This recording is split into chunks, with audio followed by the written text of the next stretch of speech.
በስመ አብ ወወልድ ወመንፈስ ቅዱስ አሐዱ አምላክ አሜን። የዳሰሰኝ ማን ነው? ብፁዕ አባታችን አቡነ ዮሴፍ የሲዳማና አካባቢው አህጉረ ስብከት ሊቀ ጳጳስና የቅዱስ ሲኖዶስ አባል መልአከ ብስራት ቆሞስ አባ ወልደ ኢየሱስ የዚህ ታላቅ ካቴድራል አስተዳዳሪ፣ አይንተ እግዚአብሔር አባቶች ካህናት፣ ወንድሞች ዲያቆናት፣ በደመ ክርስቶስ የተዋጃችሁ የሊቀ መላእክት ቅዱስ ገብርኤል ባለሟሎች የሆናችሁ አባቶች፣ እናቶች፣ ወንድሞች፣ እህቶች እንደምን ሰነበታችሁ? እንደምን ከረማችሁ? ትላንትም ያልተገናኘን ዛሬም ደግሞ እግዚአብሔር ደግሞ ያገናኘን ወንድሞች እህቶች እንደምን አረፈዳችሁ? ልዑል እግዚአብሔር አምላካችን ለዚህ ዕለት ለዚህ ሰዓት በሊቀ መላእክት ቅዱስ ገብርኤል ጸሎትና ምልጃ ስላደረሰን ስሙ ከዘላለም እስከ ዘላለም ይክበር ይመስገን። እንግዲህ ወደ ቅዳሴው የሚያደርሰን ስለሆነ ይህ ወንጌል ለሰዓት ማሟያ አይደለም። እግዚአብሔር ሊናገረን የፈለገው ነገር አለ ማለት ነው። በእግዚአብሔር መንግሥት ውስጥ አጋጣሚ የለም። እግዚአብሔር ይችን ሰዓት ይችን ደቂቃ የፈቀደው ለዚያ ነው። በዚህ ስፍራ ውስጥ ድንቅ የሆነ ምስጢር ነው እግዚአብሔር ሁልጊዜ የሚያከናውነው። እኔ አሁን በዚህ ደቂቃ ለመናገር አልተዘጋጀሁም፣ ምክንያቱም ፕሮግራማችንም አይደለም። ነገር ግን እግዚአብሔር ለእኔ፣ ለአንተ፣ ለአንቺ፣ ለሁላችንም የሚናገረን ነገር አለውና እግዚአብሔር ሁላችንን እንዲያስተምረን ቅዱስ ፈቃዱ ይሆንልን። የዳሰሰኝ ማን ነው? ይህንን ቃል የተናገረው ጌታችን መድኃኒታችን ኢየሱስ ክርስቶስ ነው። የተናገረውም ደግሞ አስደናቂ የሆነ ታላቅ ተአምር ካከናወነ በኋላ ነው። ታሪኩን በሉቃስ ወንጌል ምዕራፍ 8 ላይ ከቁጥር 42 ጀምሮ እናገኘዋለን። በዚያ ስፍራ ላይ ሁለት ታሪኮች ተጣምረው ነው የምናገኘው። አንደኛው የመጀመሪያው ልጁ በሞት አፋፍ ላይ ሆና በጣር ላይ የሆነ ሰው ነው። ኢያይሮስ ይባላል። ኢያይሮስ የሚባል ሰው መጣ ይለናል። የምኩራብ አለቃ የነበረ ነው። ደግ ሰው ነበር። በቤተ ክርስቲያን ታሪክም ታዋቂም ስለሆነ ነው ስሙ ሁሉ የተጻፈው። እና ይህ ሰው 12 ዓመት የሆናት አንዲት ሴት ልጅ ነበረችው ይለናል ሉቃስ። እርሷም ለሞት ቀርባ ነበር እና እግሩ ላይ ወድቆ ጌታ ላይ ወደ ቤቱ እንዲገባ ለመነው። ልጁን እንዲያይለት፣ ከሞት እንዲያድንለት። ስለዚህ ጌታ እሺ በጄ ያለው እና ወደዚያ ሲሄድ ሕዝቡ ሁሉ አብረው ያጨናንቁት ነበር፣ ይጋፉት ነበር። የእግዚአብሔር ቃል እንደሚነግረን ሲሄድም ሕዝቡ ያጨናንቁት ነበር ይለናል። በዚህ ወቅት ግን አንድ ነገር ተከናወነ። ምን ይለናል? ከ12 ዓመትም ጀምሮ ደም የሚፈሳት ሴት ነበረች። ትዳሯንም ሁሉ ለባለ መድኃኒቶች ከስራ ማንም ሊፈውሳት አልተቻላትም ይለናል። እንዲያውም ሌላው ወንጌላዊ ምንድነው የሚለው? ባሰባት እንጂ አልጠቀማትም ነው የሚለው። መድኃኒቱን በወሰደች ቁጥር፣ መድኃኒቱን ባደረገች ቁጥር፣ ገንዘቧን በጨረሰች ቁጥር ባሰባት እንጂ አልጠቀማትም። ኋላ ግን ወደዚያ ከተማ ጌታችን መድኃኒታችን ኢየሱስ ክርስቶስ። ኢየሱስ ማለት ምን ማለት ነው? መድኃኒት ማለት ነው። ገንዘብ የማይገዛው መድኃኒት፣ የነፍስና የሥጋ መድኃኒት ወደዚያ ከተማ እንደሚመጣ ሰማች። ስለዚህ ምን ይለናል? በኋላውም ቀርባ የልብሱን ጫፍ ዳሰሰች ይለናል። ሌላ ወንጌላዊ ደግሞ ምንድነው የሚለው? የልብሱን ዘርፍ ብነካው ብዳስሰው እድናለሁ ብላ ነበር የመጣችው። ስለዚህ ዛሬ ይህ መለኮታዊ የሆነው ቅዳሴ ከመከናወኑ በፊት በእግዚአብሔር ግሩም በሆነው ዙፋኑ ፊት ነው ያለ ነው። ምን ልታደርጉ ነው የመጣችሁት? ምን ብላችሁ ነው የመጣችሁት? መድኃኒት የሆነው ጌታ ሊሰዋ ነው። መድኃኒት የሆነው ጌታ ሊቀርብ ነው። ምንድነው ገፍቶ ያመጣችሁ? ዓለም ሲሯሯጥ፣ ዓለም ሲጠላለፍ እናንተን ወደዚህ አሩጦ ያመጣችሁ ምንድነው? ልማድ ነው?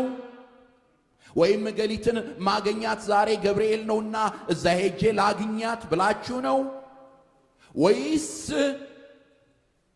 የዚች ሴት ልብ ነው ያላችሁ?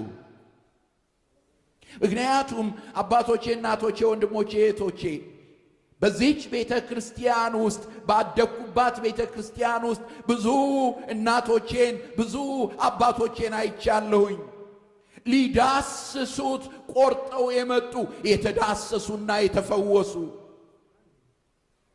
ፈውሱን ፈልገው የመጡ የተፈወሱ፣ ከወደቁበት ለመነሳት ጌታ ሆይ አንሳኝ፣ በሊቀ መላእክት ቅዱስ ገብርኤል ምልጃና ጸሎት አንሳኝ፣ የተፍገመገምኩትን አበርታኝ ብለው የጸኑ የቆሙ አይቻለሁ። የዳሰሱትና የዳኑ።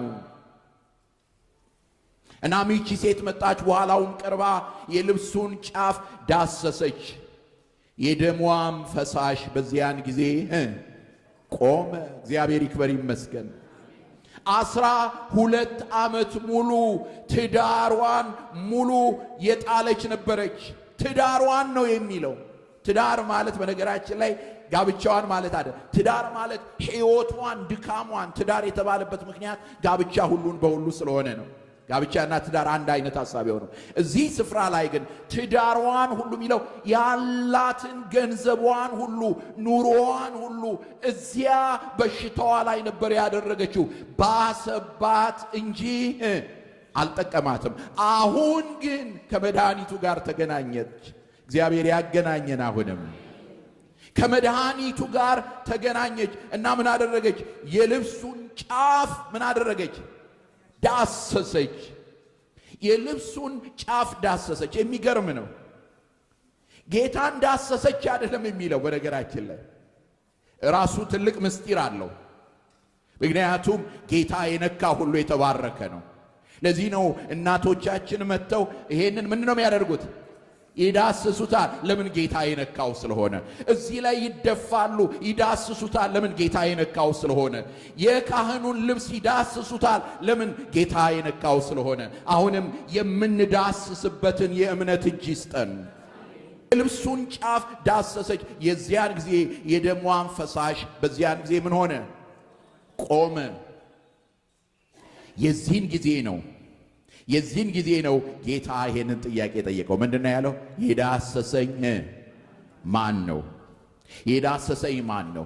ይሄ ጥያቄ ከጌታ የመጣው ታላቅ መልእክት ስላለው ነው።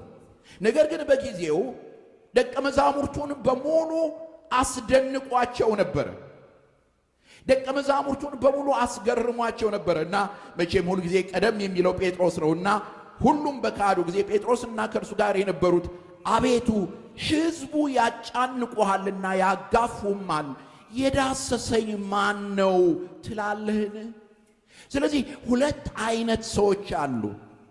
ይህን ታውቁ። በቤተ ክርስቲያንም ሁለት አይነት ሰዎች አሉ። ጌታን የሚጋፉ አሉ፣ ጌታን የሚዳስሱ አሉ።